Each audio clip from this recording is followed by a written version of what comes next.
क्या हाल है सबके, कैसे हैं सब लोग। Good morning everyone, welcome back to the channel. आज का हमारा टॉपिक है एसिड बेस डिसऑर्डर्स। अच्छा, एसिड बेस डिसऑर्डर्स का मतलब होता है एसिड बेस इम्बैलेंस से होने वाले डिसऑर्डर्स। एसिड बेस डिसऑर्डर्स दो टाइप में मेनली डिफाइंड हैं, एसिडोसिस में और अल्कलोसिस में। अगर हम ब्लड पीएच की बात करें या ईसीएफ की बात करें तो ब्लड पीएच होता है 7.35 टू 7.45, जिसका एवरेज होता है 7.4।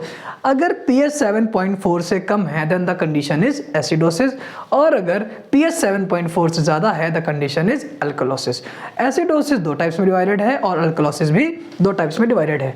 एसिडोसिस के टाइप्स हैं metabolic acidosis and respiratory acidosis, और सिमिलरली अल्कलोसिस के टाइप्स हैं metabolic alkalosis and respiratory alkalosis. एक एक करके हम सारे डिसऑर्डर्स को पढ़ेंगे, जिसमें सबसे ज़्यादा इंपॉर्टेंट मेटाबॉलिक एसिडोसिस होता है, क्योंकि इस डिसऑर्डर के चांसेस काफ़ी ज़्यादा होते हैं और इस डिसऑर्डर में हमें एनायन गैप की स्टडी करने का भी मिलता है। सो स्टार्ट करते हैं मेटाबॉलिक एसिडोसिस से।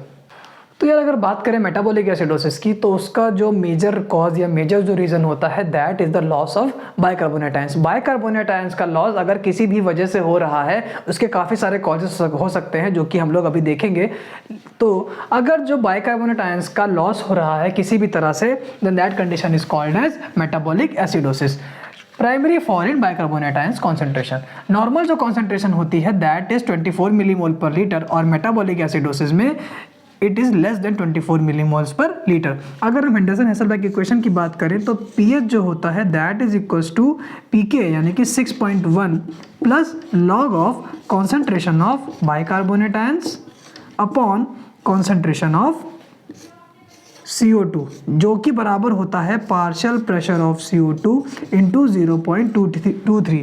अच्छा, ये जो हमने हेंडरसन-हेसलबर्ग इक्वेशन निकाली है, इसको हमने अलग क्लासेस में भी पढ़ाया है, तो आप उससे वहाँ से जाके इस पे आ सकते हैं। आप लोग ये देख सकते हैं कि ये जो हमने डिराइव किया, ये किस बेसिस पे डिराइव किया। लास्ट लेक्चर में मैंने आपको इसका डेरिवेशन करना भी बताया था, तो आप उसमें जाके इसको देख सकते हैं। तो इसमें क्या हो रहा है कि इसमें बाइकार्बोनेट आयंस की कॉन्सेंट्रेशन का लॉस हो रहा है। तो अगर जो बाइकार्बोनेट आयंस की कॉन्सेंट्रेशन कम होगी तो साथ में पीएच की वैल्यू भी कम होगी, जिसकी वजह से क्या होगा, मेटाबॉलिक एसिडोसिस की कंडीशन बनने लगेगी। अब हम बात करते हैं कि causes of the metabolic acidosis क्या क्या होते हैं, जिसमें कॉजेज आते हैं excessive production of acids, excessive loss of bicarbonate ions from the body, generalised renal tubular dysfunction, poisoning और overdose and increase in chloride ions. एक एक करके हम ये सारे कॉजेज को पढ़ते हैं। स्टार्ट करते हैं एक्सेसिव प्रोडक्शन ऑफ एसिड से। तो एक्सेसिव प्रोडक्शन ऑफ एसिड्स का मतलब है कि एसिड का प्रोडक्शन इतना ज़्यादा हो रहा है जिसकी वजह से उसको न्यूट्रलाइज करने की वजह से जो बाइकार्बोनेट आयंस हैं वो H+ के साथ रिएक्ट करके अपनी कॉन्सेंट्रेशन को कम कर रहे हैं। अच्छा, अगर नॉर्मल ह्यूमन बॉडी की बात करें तो उसमें इतने सारे मेटाबॉलिक पाथवेज चलते हैं, तो उन मेटाबॉलिक पाथवेज में कहीं ना कहीं कोई ना कोई एसिड निकलता है और ज़्यादा से ज़्यादा कॉन्सेंट्रेशन भी उसकी कभी कभी हो जाती है, तो उसको जो है बाइकार्बोनेट आयन न्यूट्रलाइज करता है। लेकिन वो एक नॉर्मल पाथवे है, नॉर्मल कंडीशन है, जिसमें कभी कभी क्या होता है, थोड़ा मोड़ा माइल्ड चेंज जो बाइकार्बोनेट आयंस की कॉन्सेंट्रेशन के लॉस का है वो आता है, लेकिन उसकी वजह से मेटाबॉलिक एसिडोसिस नहीं होता है। लेकिन कुछ कंडीशंस जैसे कि लैक्टिक एसिडोसिस और कीटो एसिडोसिस, ऐसी कंडीशंस में क्या होता है कि एक्सेसिव प्रोडक्शन ऑफ एसिड्स हो रहा है और उसको न्यूट्रलाइज करने के लिए जो बाइकार्बोनेट आयन है वो रिएक्ट कर रहा है, उस H2CO3 तो बढ़ा रहा है, लेकिन उसकी वजह से मतलब कि SCO3- यानी कि बाइकार्बोनेट आयंस की जो कॉन्सेंट्रेशन है वो कम हो रही है। तो पहला जो रीजन होता है that is lactic acidosis. Lactic acidosis और कीटो एसिडोसिस। तो लैक्टिक एसिडोसिस का मतलब क्या है कि लैक्टिक एसिड का फॉर्मेशन हो रहा है। ग्लाइकोलिटिक पाथवे की बात करें तो ग्लाइकोलिटिक पाथवे का एंड प्रोडक्ट होता है पायरुवेट। पायरुवेट से दो कंडीशंस बन सकती हैं, एक होता है एरोबिक रेस्पिरेशन, एक होता है एनारोबिक रेस्पिरेशन। एरोबिक रेस्पिरेशन में क्या है कि पायरुवेट से हमारा टीसी साइकिल में जाता, लिंक रिएक्शन होती है, टीसी साइकिल में जाता है, वहाँ से हमको एनर्जी मिलती है। लेकिन जो हम लोग एनारोबिक रेस्पिरेशन की बात करें उसमें लैक्टिक एसिड का फॉर्मेशन होता है in the presence of enzyme lactate dehydrogenase.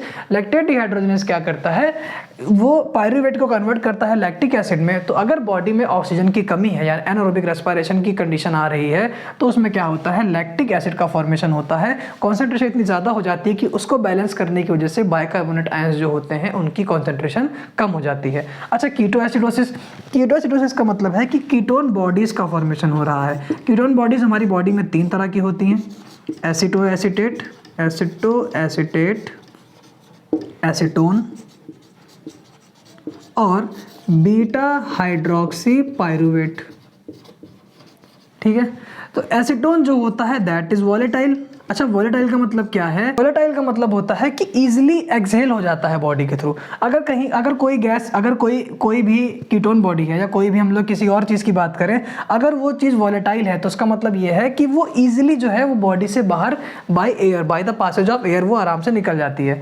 लेकिन एसीटेट और बीटा हाइड्रोक्सी पायरुवेट की बात करें तो ये दोनों नॉन वॉलेटाइल होती हैं। इसका मतलब क्या है कि ये वहीं पे रहती हैं, इनका डिसोसिएशन होता है। तो इन दोनों से हमें जो H+ मिलता है वो रिएक्ट करता है बाइकार्बोनेट आयंस के साथ और बनाता है कार्बोनिक एसिड यानी कि H2SO3, जिसकी वजह से बाइकार्बोनेट का लॉस हो जाता है। अच्छा, लैक्टिक एसिडोसिस में भी यही कंडीशन है कि लैक्टिक एसिड का जो H+ आयन होता है वो रिएक्ट करता है बाइकार्बोनेट आयंस के साथ और बनाता है H2CO3, जिसमें भी बाइकार्बोनेट आयंस की जो डेफिशिएंसी है वो हो रही है। और इन दोनों की वजह से क्या हो रहा है? मेटाबॉलिक एसिडोसिस हो रहा है।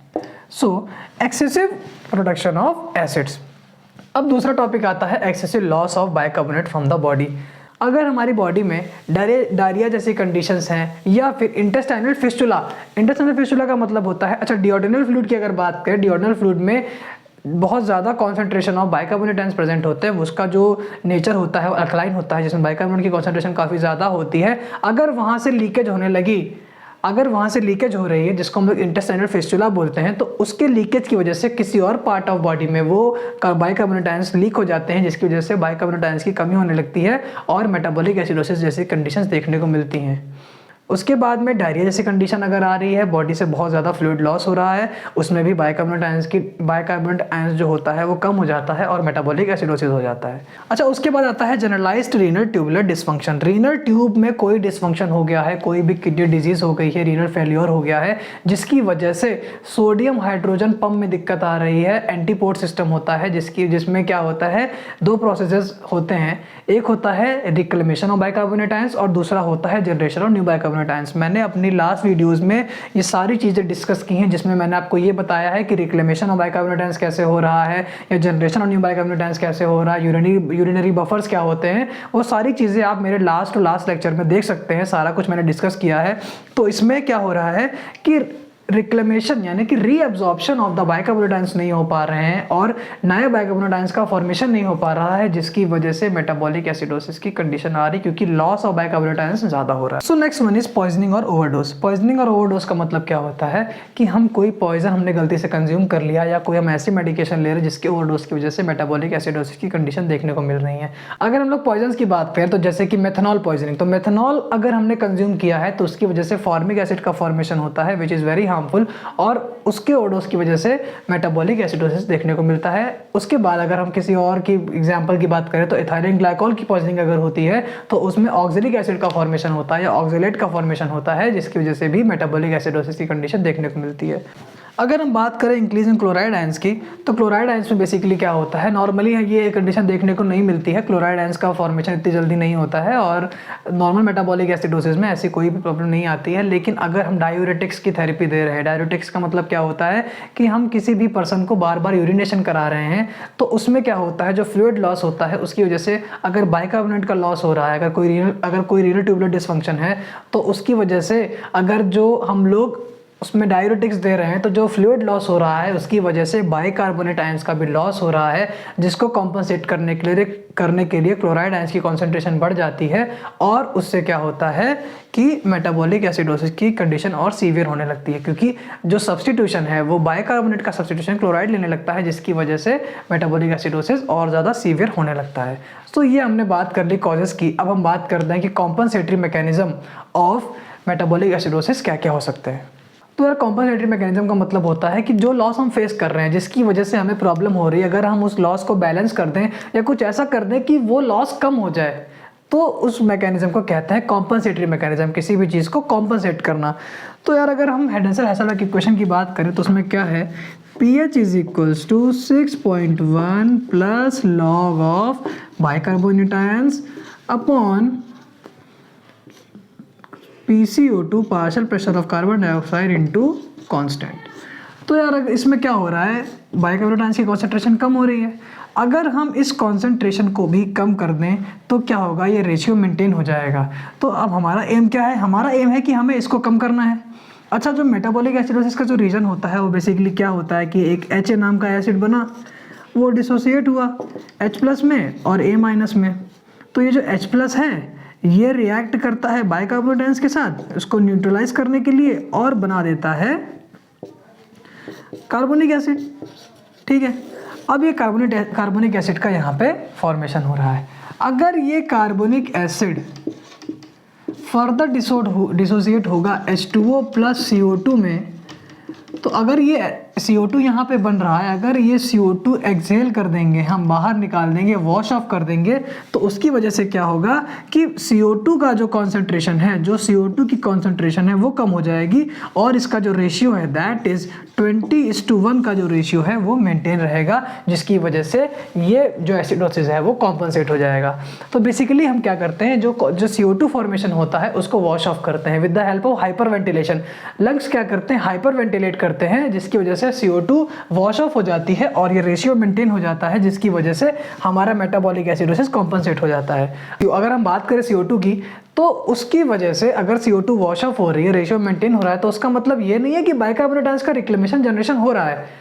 ये एक ऑटोमेटिक प्रोसेस है, ये अपने आप होता है। जब धीरे धीरे वो चीज़ अपने आप हील होने लगती है, तो इसमें क्या है कि दोनों प्रोसेसेस, कौन कौन से, रिक्लेमेशन और जनरेशन, वो भी अपने आप बढ़ने लगता है, और वो भी प्रोसेस जो होता है अंडर वर्किंग आने लगता है, और सारी कंडीशंस क्या हो जाती हैं, नॉर्मल हो जाती हैं। तो कॉम्पनसेशन में अगर आप सिर्फ ये लिख के आ जाएंगे कि CO2 को वॉश ऑफ कर दिया और कॉम्पनसेट हो गया, तो ये आपका आंसर गलत होगा या इनकम्प्लीट होगा।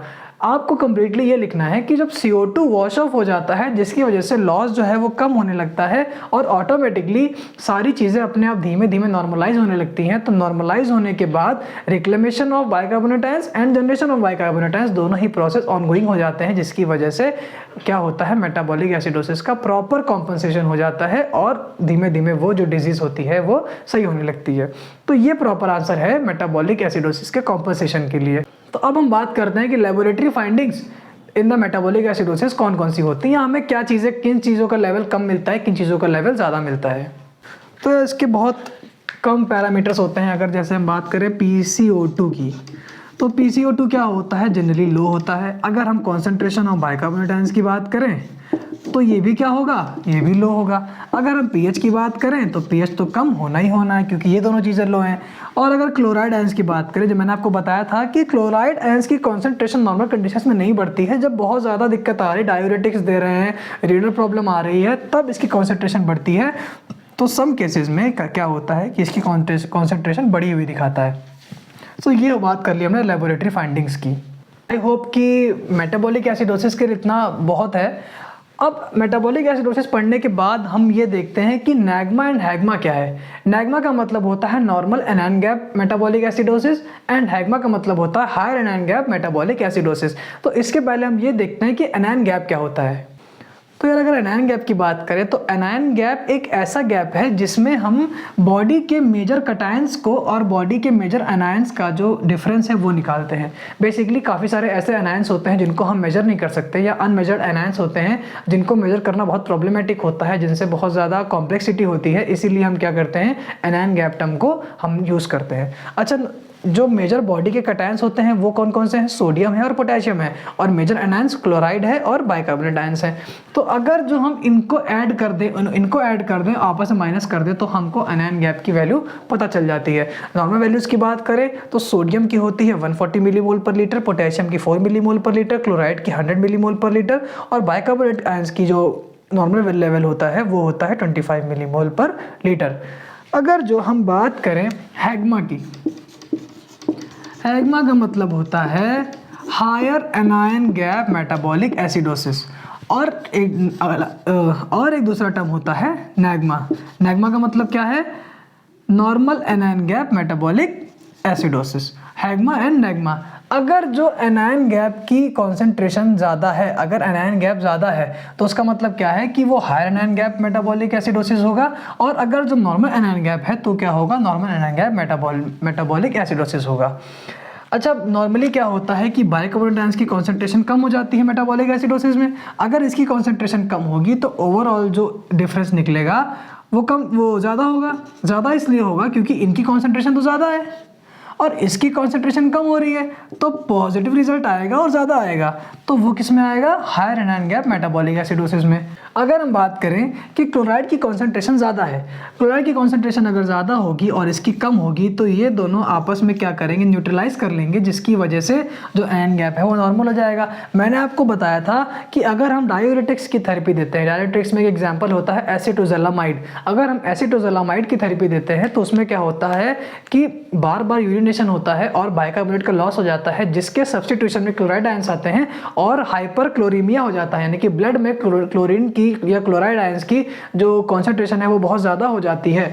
तो अगर जो क्लोराइड आयन की कॉन्सेंट्रेशन ज़्यादा होगी और बाइकार्बोनेट आयंस की कॉन्सेंट्रेशन कम होगी तो ये दोनों आपस में एक दूसरे को क्या करेंगे? न्यूट्रलाइज कर देंगे। और हम कह सकते हैं कि दोनों आपस में क्या करेंगे? कॉम्पनसेट कर देंगे और इसकी वैल्यू को क्या कर देंगे? नॉर्मल कर देंगे। तो इसको हम लोग क्या कहते हैं? Normal anion gap metabolic acidosis. एक बार और बता रहा हूँ, हायर एनायन गैप का मतलब होता है कि बाइकार्बोनेट आयंस की कॉन्सेंट्रेशन इतनी कम है जिसकी वजह से ये वाला पूरा का पूरा जो हमारा डिफरेंस है ये कम आ रहा है और ये ज़्यादा आ रहा है। ज़्यादा आने की वजह से जो ओवरऑल डिफरेंस है वो क्या है? ज़्यादा आ रहा है, जिसको हम लोग higher anion gap metabolic acidosis कहते हैं। नॉर्मल में क्या होता है कि बाइकार्बोनेट आयंस तो कम हो ही रहे हैं क्योंकि मेटाबॉलिक एसिडोसिस की कंडीशन है, लेकिन क्लोराइड आयंस की कॉन्सेंट्रेशन इतनी ज़्यादा हो गई है कि इन दोनों में कोई भी फर्क नहीं पड़ रहा है, क्योंकि ये ज़्यादा है ये कम है तो ऑलमोस्ट वैल्यू सेम हो जाती है, जिसकी वजह से normal anion gap metabolic acidosis की कंडीशन देखने को मिलती है। आई होप आपको ये समझ में आ गया होगा।